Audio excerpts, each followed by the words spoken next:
Moin Leute, willkommen hier zurück zu The Walking Dead Survivors. Heute mit einem neuen Video, und zwar habe ich The Walking Dead Survivors über 1000 Tage gespielt. Wir schauen uns an, was mein Fortschritt ist, wie mein Inventar aussieht, wie meine Hunde aussehen. Wir gucken uns alles an, was mein Account so hergibt. Ich gebe euch zwischendurch ein paar Tipps und Tricks, also das Video könnte etwas länger dauern. Und ihr könnt gerne in die Kommentare schreiben, wie lange spielt ihr schon dieses Spiel? Sind es 1000 Tage, sind es 500 Tage? 1000 Tage heißt nicht, dass ich jeden Tag stundenlang das Spiel spiele. Manchmal ist es so, ich logge mich im Spiel ein, mache die Aufgaben und beende das Spiel wieder. Manchmal ist es aber auch so, dass die Season spannend ist, dann spielt man schon ein bisschen öfters. Wie weit der Fortschritt ist, das gucken wir uns an. Wir gucken uns, wie gesagt, an die Statistiken, meine Hunde, meine Spezialisierungskarten, Fahrzeuge, die Helden, die Formationen, was kommt man noch angucken? Ja, Dekorationen, Rathäuser, alles, was es so gibt. Ich würde mal sagen, wir fangen mal an, und zwar gehen wir mal auf mein Profilbild, dann gehen wir auf Spielerinformation.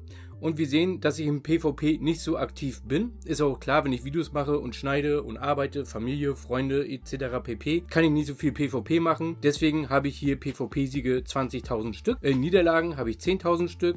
PvE habe ich 48.000 Siege. Und verloren habe ich da 1.900 Mal. Insgesamt verloren habe ich 1,2 Millionen. Ist ganz okay. Schreibt mal in die Kommentare, wie viele Siege habt ihr in PvP. Das würde mich mal interessieren, damit ich so einen Richtwert habe. Und was für eine aktuelle Kampfkraft habe ich. Aktuell habe ich eine wahre Kampfkraft von 491 Millionen. Meine Gesamtmacht liegt bei 522 Millionen. Ist solide, ist passabel, kann man so machen. Wir fangen mal an, und zwar gehen wir mal ins Inventar rein. Das ist mein Inventar. Ich muss sagen, ich sammle eigentlich viel, aber eigentlich heißt nur eigentlich, weil wenn Rubine offen sind und es sind gerade Events, wie zum Beispiel ja das Townhall-Event, da muss ich die Rubine raushauen. Deswegen habe ich nicht mehr so viele Rubine. Aber wir gucken uns das mal an. Das sind meine Spezialisierungskarten Fragmente, sag ich mal so. Dann habe ich hier, wie gesagt, meine Rubine. Dann haben wir hier die neuen Viber-Marken, ja, für die Spezialisierungskarten. Dann haben wir ein paar Kisten. Dann haben wir hier ein paar Fragmente. Brot habe ich auch ein bisschen, 2641 Stück. Hier sind auch nochmal 20. Lucille-Marken habe ich auch noch. Dann kommen wir zu den Heldenfragmenten. Oh, ich habe nur noch 717 Erlenmeyer Flaschen. Ja, das ist ziemlich wenig. Die brauche ich für die Forschung. Okay, Stahlrohre. 254.000 Stück. Früher hast du danach gebettelt. Ja, da hast du richtig wenig gehabt und ein paar mehr Ambosse. Jetzt ist es so, jetzt hat man viel Stahlrohre, aber weniger Ambosse. Das heißt, meine Ausrüstung, die zieht sich so hin. Bis ich die auf Maximum habe, dauert das noch Ewigkeiten. Und der Aufwand bei der Ausrüstung ist ziemlich hoch, dafür, dass du wenige Prozentpunkte bekommst. Wobei du bei den Spezialisierungskarten wenig Aufwand hast und ganz viele Prozentpunkte bekommst. Na, das Verhältnis stimmt da irgendwie nicht. Aber gut, dann habe ich hier noch ganz viele Rahmen. Ja, Rahmen finde ich nicht so besonders gut hier im Spiel. Haut mich nicht so vom Hocker. Dann haben wir hier noch ein paar Dekorationsmarken. Goldene Hüte, 605 Stück. 143.000 Kämpferabzeichen. Meine Herren, das ist ganz schön viel. Hier haben wir auch noch ein paar Fragmente von den Helden. So, was haben wir denn hier noch? Dann habe ich noch Elite Porter, 132 Stück, das ist okay. Dann habe ich hier noch ein paar Beschleuniger, fast 700.000, eine Minute Heilungsbeschleuniger. Trainingsbeschleuniger sind bei mir immer rar. Die habe ich kaum, weil ich werde immer angegriffen und dann muss ich die verwenden und dann hat der kleine Sultai wieder keine. Ja, so ist das. Ne? Das ist mein Inventar. Wir gehen mal jetzt zu den Survivors rüber. So, das sind meine Helden. Meine Formation 1 besteht aus dem Governor, Negan und Dwight. Meine F2 ist Rick, Carl und Andrea. Meine Formation 3 ist Beta, Alpha und Lydia. Dann kommen Princess, Mercer und Laura. Und Pamela, Negan und der Governor. Die Formation 1 sieht so aus. Der Governor ist auf Level 140. Negan ist auf Level 139. Und Dwight ist auf Level 140. Ihr seht da oben die Karten, dazu kommen wir aber gleich. Ich versuche aber auch noch Glenn auf Level 140 zu bekommen, weil Glenn ist ein Survivor, der gute Fähigkeiten hat und ich möchte Glenn mit anderen Survivoren zusammenbringen. Ja, ich glaube, es gibt eine Kombination mit Glenn, mit der man gut spielen kann und mit der man gute Chancen hat. Er ist ein unterbewerteter Charakter hier im Spiel und deswegen habe ich mir so gedacht, okay Sultai, hol ihn dir, bring ihn auf Level 140, mach ein paar Tests und ich habe das Gefühl, dass man mit ihnen sehr gut spielen kann. Dann gehen wir mal weiter runter. Das sind so die Helden, die ich habe. Hier unten haben wir Ezekiel, der einzigste Held, den ich nicht habe, weil er kostet 15.000 Euro und er ist der stärkste Charakter im Spiel und ist für mich ein No-Go. Dann gehen wir mal rüber zu den Formationen. Ja, das sind meine Formationen. So, zack, das ist meine Formation 1. Police Truck habe ich habe Frank drin, den Community-Hund und die Kriegsmaschine habe ich hier, das Kriegshorn. Warum, das erzähle ich euch später. Das ist meine Formation 2, ja, mit Seasonal Trick, Karl und Andrea. Dafür musst du sehr viel anfunken und andere Events mitmachen. Oder du verwendest goldene Hüte im Verhältnis 1:5, glaube ich. Das ist ziemlich viel. F3 sind die Whisperers und F3 und F4 kannst du knicken. Die F2 bis F3 nehme ich nur zum Ressourcensammeln oder um Rallyes beizutreten. Und die Formation 1, ihr kennt's, nimmt man im PvP, ja, oder um die stärksten PvE-Gegner zu besiegen. Dann gehen wir mal zu meinen Rekruten. Das ist mein Rekrut. Er ist bei 51 Millionen, hat die ganzen Rahmen auf Level 30 oder auf Level 31. Ist auch sehr schwer. Im Verhältnis dazu bekommst du wenig Prozentpunkte und das sind meine Talentpunkte. Ich bin aktuell bei, oh Gott, das ist ja, hier bin ich ungefähr. Die Kampfgeschwindigkeit habe ich erforscht. Ich bin immer so vorgegangen, dass ich immer die ersten 3 Levels gemacht habe. Bin weitergegangen. Wieder die ersten 3 Levels, wieder weiter, bis ich hier unten angekommen bin. Und jetzt heißt es, um weiterzukommen, musst du Talentpunkte 10 von 10 haben. Deswegen seht ihr hier 8 von 10 oder halt auch 7 von 10, damit ich hier unten weiterkomme. Und bis man unten angekommen ist, weiß ich nicht. Da hat man das Spiel schon durchgespielt. Ja? Weiß ich nicht. Ist auf jeden Fall ziemlich langwierig und teuer. Dann gehen wir mal zu der Forschung. So, wo ist meine Forschung? Hier ist die. Wir sind auch gerade am Forschen. So sieht das aus. Basic Combat 100%, Entwicklung 100%, S2 Forschung ist auf 82%, Nahkampf und Scharfschützen sind auf 100%, Kavallerie ist auf 33%. Das ist die Forschung für die Formation. Ne? Formation 1 ist bei 100% und der Rest dümpelt so vor sich hin.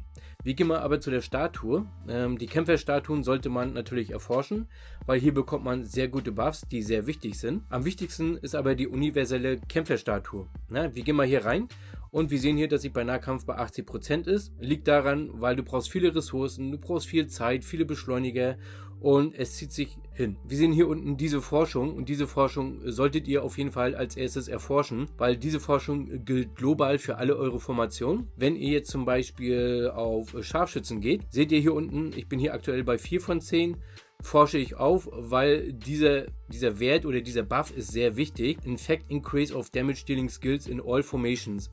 Das heißt, es greift nicht nur bei den Scharfschützen in der Formation, sondern überall. Das gleiche gilt bei der Kavallerie. Wir gehen mal hier zu der Kavallerie, da bin ich auch dabei. So, hier unten, 4 von 10. Effect Increase of Damage Dealing Skills in all Formations. Ja, sagt der Name. Diese Forschung zählt für alle Formationen, also global. Dann gehen wir mal zu den Spezialisierungskarten und zwar in die Boxhalle. Wir gehen auf Manage und sehen uns mal die Karten an. Es kommt noch ein extra Video, weil ich benutze ja die Violet Minds mit Negan. Der hat die Karte Brutal Basher. Dann den Governor, er hat die Karte Sneak Attack bei mir. Und bei Dwight, er hat die Karte Weakness Exploit. Warum hat er die Karte? Ich gehe davon aus, dass meine Gegner die Tyrannen sind, mit Scharfschützen und Pamela. Wenn ihr gegen diese Crew spielt, sollte die Karte auf Dwight liegen. Spielt ihr Violet Minds gegen Violet Minds, sollte die Karte nicht bei Dwight liegen, sondern beim Governor. Da ist es wieder ein anderes Verhältnis. Erkläre ich euch in einem anderen Video. Auf jeden Fall, wenn ihr zum Beispiel ein Wal seid und ihr habt Michonne, Jesus und Ezekiel, sollte die neue Karte Michonne bekommen. Ja? Habt ihr Seasonal Rick, zieht ihr Dwight und Ezekiel, sollte die Karte definitiv Dwight bekommen. Aber Violet Minds gegen Violet Minds, also ein Spiegelmatch, da sollte die Karte nicht bei Dwight liegen, sondern bei dem Governor. Okay, wie gesagt, dazu kommt noch ein anderes Video. Ihr seht, ich habe ganz viele Spezialisierungsabzeichen, viel Gold. Ich habe zum Anfang sehr viele bekommen. Gut, dann habe ich natürlich auch die Viper-Marken. Ihr seht, ich habe die Viper-Marken jetzt auf diese Karte gelegt. Wollt ihr oder habt ihr euch vertan und ihr wollt die Viper-Marken auf einer anderen Karte legen, tippt ihr auf die Viper-Karte rauf, könnt das Ganze resetten und die Materialien könnt ihr nutzen für eine andere Karte. Ich habe aktuell bei Dwight Level 23 und 22, beim Governor Level 24 und bei Negan auch auf Level 24.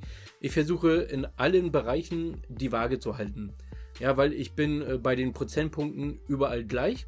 Hätte ich jetzt sehr viel weniger Lebenspunkte, würde ich hier auf Lebenspunkte gehen. Hätte ich sehr wenig Angriff, würde ich auf Angriff gehen. Hätte ich sehr wenig Verteidigung, würde ich hier natürlich auf Verteidigung gehen. Dadurch, dass bei mir alles gleichmäßig ist, gehe ich oder ziehe ich alles gemeinsam hoch. So solltet ihr auch vorgehen, so schafft ihr kein Defizit, sondern seid immer ausgeglichen. Okay, jetzt gehen wir mal zu den Fahrzeugen. So, zack, wir gehen mal in die Autowerkstatt rein. Und hier einen kleinen Tipp, wenn ihr Elite Level 14 erreicht habt, könnt ihr Massengrabben machen. Ihr seht, ich habe jetzt hier den Button erhalten. Ich könnte jetzt bis zu 100 Mal grabben. Seid ihr unter Elite Level 14, könnt ihr das nicht. Habt ihr Elite Level 14 erreicht, könnt ihr bis zu 100 Mal auf einmal grabben. Wir gucken uns jetzt mal meine Fahrzeuge an. So, zack. Genau. Hier habe ich das SWAT-Fahrzeug, ist sehr schwer zu erhalten. Damals musstest du 30.000 Tokens, also diese blauen Fahrzeugmarken, innerhalb von 7 Tagen kaufen. Das sind ungefähr 3.500 Euro gewesen. Im Jahr 2022, glaube ich, kam das raus. Und war sehr schwer, sehr teuer. Mittlerweile hat fast jeder 8. Spieler ein SWAT-Fahrzeug. Ich habe es auch. Ich habe ja 2 Accounts. Ich habe mir die Marken hin und her geschoben und natürlich auch ein bisschen Hilfe gehabt. Konnte mir dann das SWAT-Fahrzeug holen und natürlich die dazugehörige Modifikation. Okay, aktuell ist es auf Level 100. Hier bin ich bei Level 78, bei den Silberbahnen bei Level 53 und 54. Die Silberbahnen sind sehr schwer zu bekommen. Hier müsst ihr alle Events mitmachen, die es gibt, um diese Silberbahn zu sparen und natürlich hierfür auszugeben. Bei den Armorplatten bin ich konstant bei Level 41, wie gesagt, immer gleichmäßig. Und bei der Formation 2 habe ich den Stinger.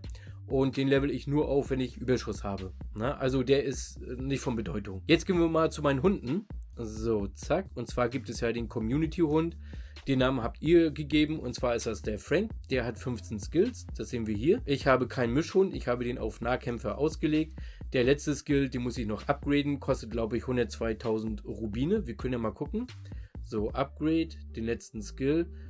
Genau, 102.000 Rubine. Aber um den Frank auf 15 Skills zu bekommen, habe ich echt viele Anläufe gebraucht. Ich habe ihn durch Zufall bekommen, ja. Also zum Beispiel die 15 Skills. Und ihr benötigt auf jeden Fall 2 14 Skill-Hunde. Ich zeige euch das mal. Und zwar könnt ihr, wenn ihr Hunde tauscht, geht ihr hier oben auf die Tabelle. Und hier könnt ihr sehen, okay, wie viele Skills benötige ich, um einen Hund auf Level 13 zu bringen, auf Level 14 oder auf Level 15. Schwierig ist es, einen Hund auf 12 Skills zu bekommen. Hast du erstmal 2 Hunde mit 12 Skills, tauschst du so lange, bis du einen 13-Skill-Hund hast.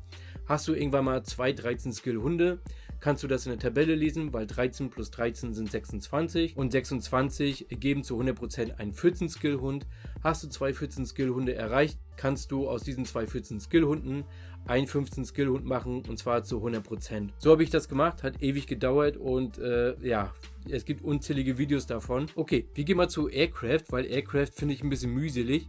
Jede Season musst du das Gebäude wieder aufleveln, die Forschung musst du hier nochmal machen und das mache ich jetzt gar nicht mehr, weil das ist nervig, ist zeitaufwendig, das nervt nur. Ja? Also Aircraft und der Hangar, das nervt. Also das weiß ich nicht, das mag ich nicht. Und wir können aber trotzdem mal gucken. Ich habe nur den blauen Glider. Auf Level 34 sind die Teile und Level 29. Wie gesagt, ich habe hier nur den blauen. Das UFO ist hässlich, das will ich nicht haben. Die anderen bekommst du nicht, dafür musst du Geld investieren. Und die Materialien zum Aufleveln sind auch sehr teuer. Und wie gesagt, Aircraft mit dem neuen Aufleveln und die Forschung wieder neu machen. Jede Season das gleiche. Bäh. Kann weg. Na? Wir gehen mal zu den Rathäusern und ihr wisst, ich habe früher sehr viele Rathäuser gezogen mit einem Token und aktuell oder die letzten 1-2 Jahre ziehe ich kaum noch was. Das sind aber meine Rathäuser und zwar habe ich aktuell 149 von 150 Sterne. Jeder Stern bringt dir was, weil die Rathaus-Skins, die stapeln sich, beziehungsweise die Sterne. Wir können mal gucken, aktuell bin ich wie gesagt bei 145. Wenn ich bei 150 Sternen bin, dann erhöht sich der Wert Lebenspunkte aller Kämpfer um weitere 5% und das geht noch weiter. Ne? Ihr seht, das geht noch richtig weit runter und zwar bis zu 900 Sterne. Na? Das ist richtig viel.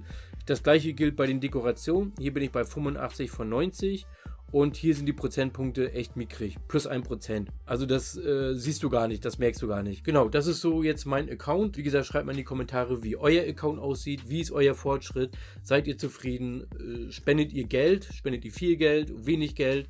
Also ich bin einer, der kaum Geld ausgibt und wenn, dann nur mit Bedacht, weil sinnlos Geld ausgeben, das bringt dir nichts, das bringt deinen Fortschritt nicht weiter, sondern eher im Gegenteil, du bleibst stehen. Also wenn ihr Fragen habt zum Video oder zu irgendwelchen Sachen, schreibt es gerne in die Kommentare. Ansonsten würde ich erstmal sagen, beende ich das Video. Das ist mein Account, das sind 1000 Tage hier in The Walking Dead Survivors und ich würde mal sagen, wir sehen uns im nächsten Video. Macht's erstmal gut, bis dann, euer Sultai.